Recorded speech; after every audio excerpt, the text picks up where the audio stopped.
আপনার আসলে সর্বপ্রথম যে কোশ্চেনটা করা দরকার ছিল যে এই 50 বছরে তার যখন স্যাররা বলেন যে 23টা কমিশন হয়েছে, এই 23টা কমিশন কেন ইফিশিয়েন্টলি কাজ করতে পারে না?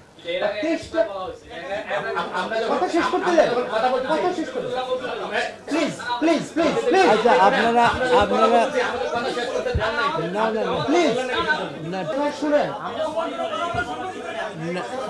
না না না আপনি কথা বলা তো মাত্র শুরু করেছিলাম, আপনার কয়টা কথা বলা শুরু ঠিক।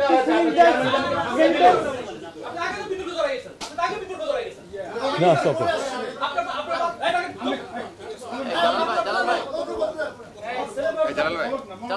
হোক না। আচ্ছা আমরা শুনি ঠান্ডা মাথায়। এইভাবে যদি সময় নিয়ে কথা বলতে হয় তাহলে আমাদেরকে সময় নিয়ে কথা বলতে দিতে হবে। অল্প কথা শেষ করো। সফটলি বলো। Let me finish my sentence, please. Okay. নিশ্চয় এইটাই এইটাই ঠিক আছে বলো। আচ্ছা আমি সেন্টেন্সটা শেষ করি। হ্যাঁ সেন্টেন্সটা শেষ করি। আপনাদের একটা প্রশ্ন করার দরকার ছিল, সেটা বলতেছি আমি। এই প্রশ্নটা আপনারা করেন নাই।